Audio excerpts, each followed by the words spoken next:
In today's episode, I'm sharing how I keep my inner child alive. I'm going to be making masks for our adopted ancestors. I'm throwing and playing with my food, playing outside, and while I'm making a recipe, it brought back a childhood memory of a recipe my mother made. I'm going to make that in the future. And also, I'm talking about the Christmas box. And then I might, if I have time, share some thoughts and ideas about maybe making a little secret society for us kindred spirits who are subscribers and follow this channel.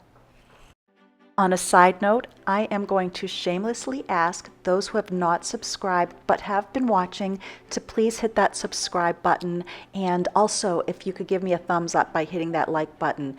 It not only lets me know that you like what I'm doing, but it also lets YouTube know and it shares more with others, which will help our little village of kindred spirits grow.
Let's take a moment and see how our adopted ancestors look and how they like their costumes and their masks.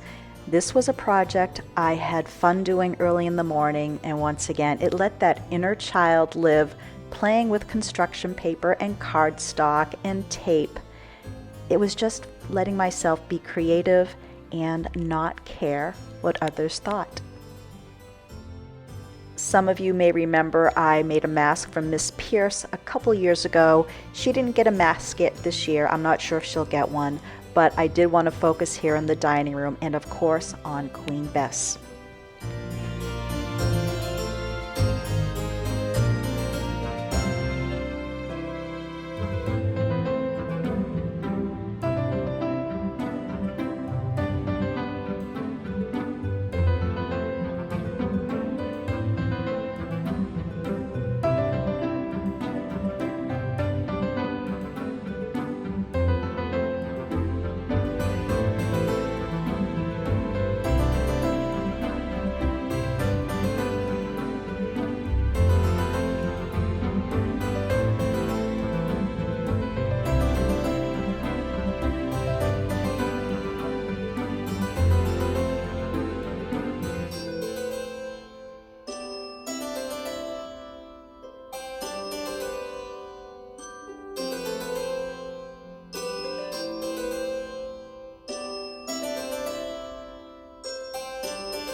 Making beef stew for a cozy fall night. Now, I can't remember the last time I haven't welcomed fall or started the cool season without making a pot of beef stew. I don't have a firm recipe, not at all. I just wing it, but I have a system that I have super simplified.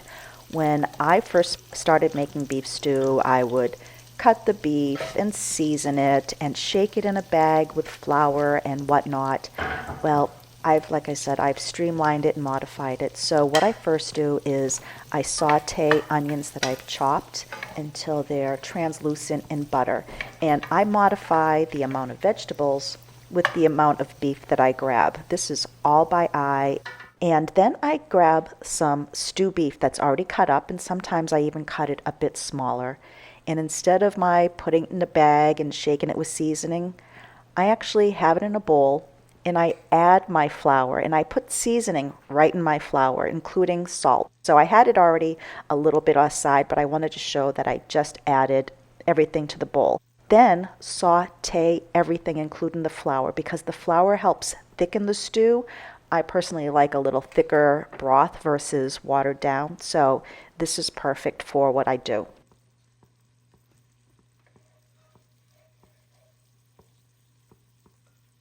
And I just took a little piece there. I wanted to make sure that it was sizzling before I put my meat in. And it wasn't quite ready, so I did a little more prep work with vegetables. You'll even see me sneaking in a couple little pieces of bacon. It just adds that little extra flavor, and I had some extra from the baked beans anyway, but I love to add bacon to so many different things, and it really does just add and elevate the flavor of this beef stew to something extra special. Now I'm adding some carrots and potatoes. I think this was 2 carrots and probably 2 or 3 potatoes. I put a lot of the vegetables in just to make it nice and hearty. And then I'm going to add some beef stock, and since I didn't have enough because I used beef stock for another recipe, I'm also adding bone broth. And for this particular recipe, it was 2 cups beef stock, 2 cups bone broth, but you can use whatever you like. And once again, I'm doing this by eye so that I have enough to cover my vegetables and to make the stew. And if anybody's wondering, I think I had about 1.5 pounds of the stew beef. It could have been up to 2, but I know it wasn't a large amount because I'm just cooking for the 2 of us.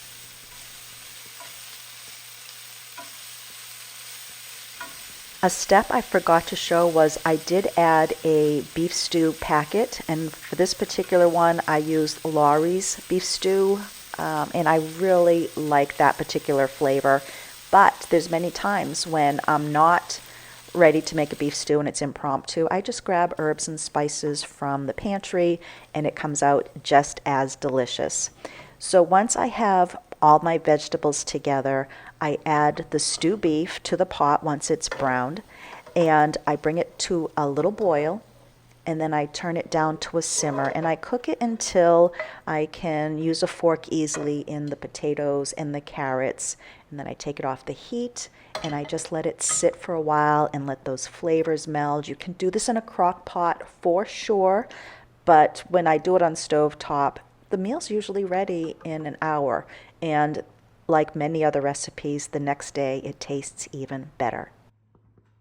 Now, this video is all about, keeping that inner child alive. And one thing I remember about the stew my mother used to make was with a daisy ham roll. And I actually picked one up the other day because I did that through my whole beginning life of a homeowner and marriage.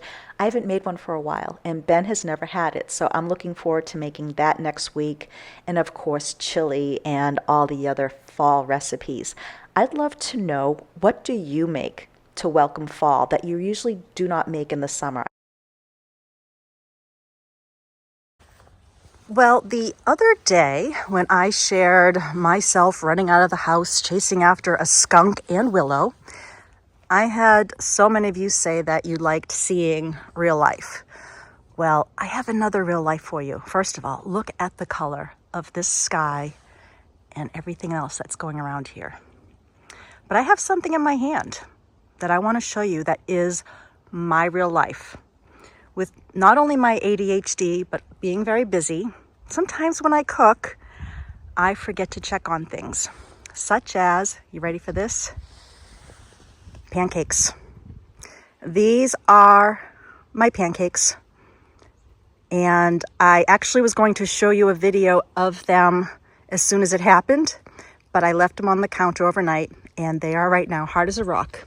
So what I'm going to do right now is see how well they fly like a frisbee. Why not? I have to use them for something before I throw them away. And I know Willow will probably chase one, but I'm not going to let her go after all of them. I'll have to dispose of them properly because I really don't want any bears or critters coming after these, but I couldn't help but try. I'm going to throw them and see what happens. Okay, if you think I was joking with you, I'm not. I'm going to see if these things fly. Hey, Willow. Hey, Willow, you ready to chase one? You ready? Let's see what happens. Ready? Oh, wow. Ready?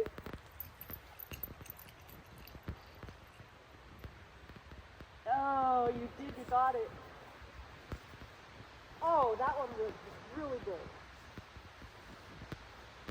If you burn your pancakes, this is something you can do with them.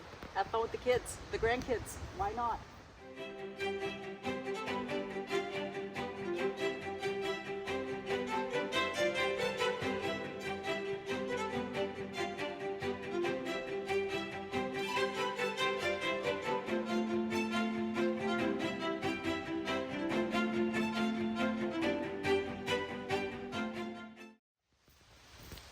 And that's how you stay young at heart.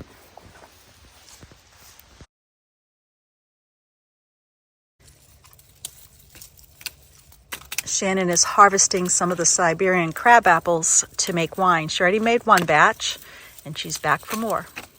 I'm also excited to share that her jewelry is going to start being sold on our online store, and she is making a line made with findings from Sugarwood's property. And Willow's over here eating apples. I'm actually heading back into the house.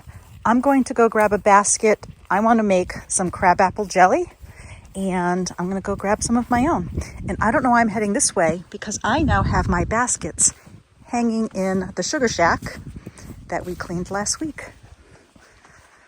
So I'm going to go get that and then collect some of my own Siberian crab apples.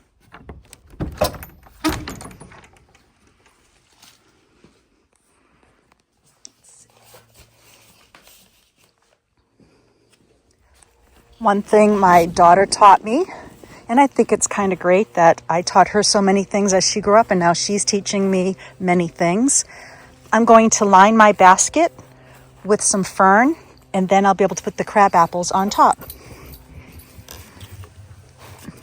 I'll still wash the crab apples, of course, but I think this is fun to do.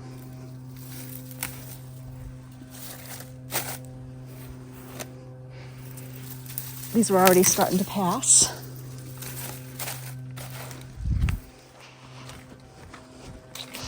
We have to get back to the tree before Shannon takes it all for her wine. The color of them is so pretty. Did you leave me any? All the good ones are right here. Very nice and red. Oh, these are beautiful too. I'll head over there after. As of now, I have not made the jelly. Hopefully I'll be able to do it soon and make some crabapple jelly for the very first time.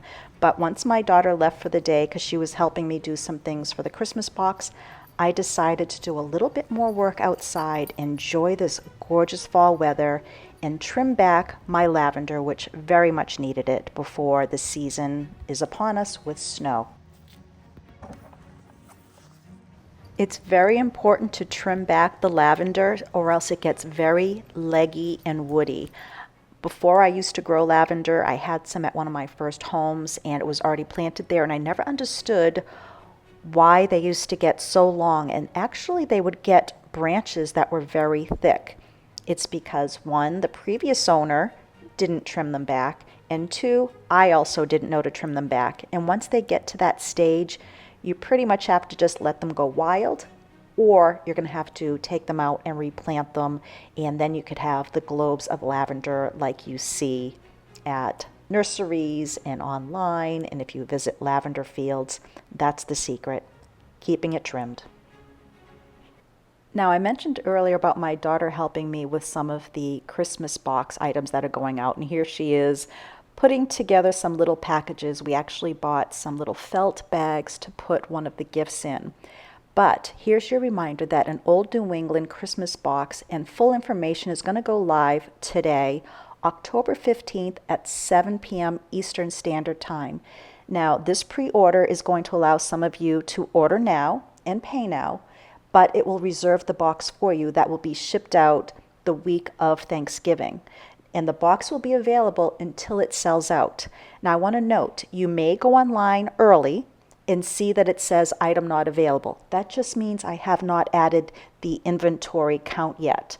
But if you go on at, let's say, 7:38 And if it says unavailable or sold out, wow, that means that it did sell out. But I would keep checking, because you'll see that there are some rules to follow, such as there must be a email address attached to the order. You also can only order the box and no additional small items at the same time, because we can't split the shipment up separately, so you need to go back and order anything else small that you want right away.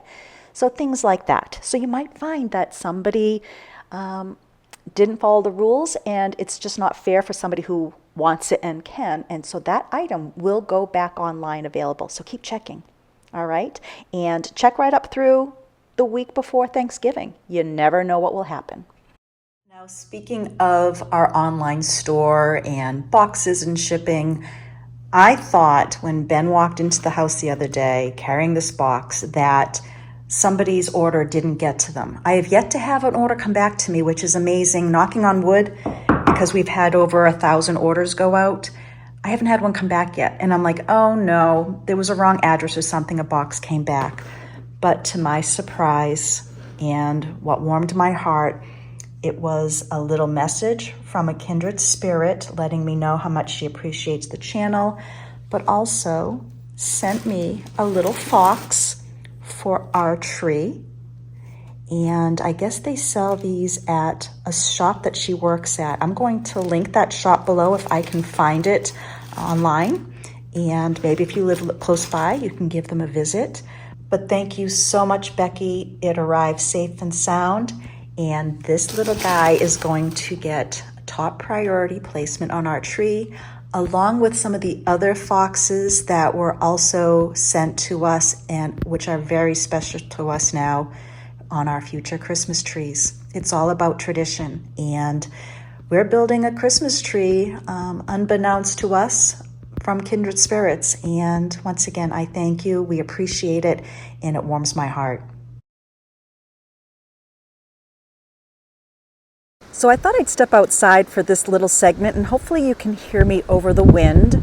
But I wanted to chat with you regarding an idea, especially for kindred spirits and subscribers, of possibly having a little special segment just for you.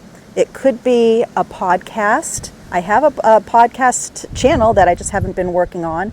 Or it could be a special video once a month with maybe a private link. And it would be my friend Carla, who I mention a lot, and you know her channel probably, My New England Story. And it would be the two of us kind of a coffee chat. Because honestly, the two of us get together often. We travel around New England, we do day trips, and the conversation is nonstop. A lot of times it's humorous, a lot of times it's serious. And we keep saying, we should share this because we're both moms. We're both here in New England, but she moved here, but researched New England. I've been here all my life.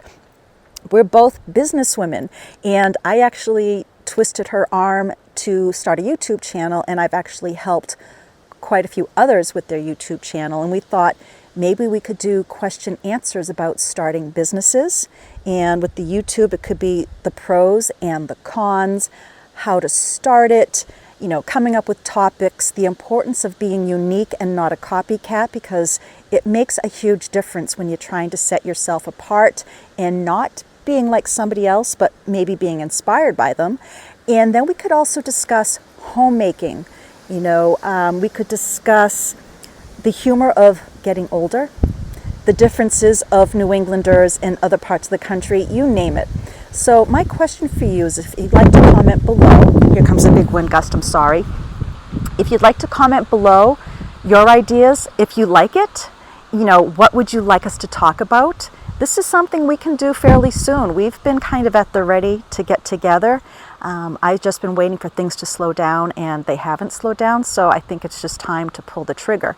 So my question for you is, what would you like to hear? What would you like to learn? Would you like it more business, personal, combination of the two? It could be fun.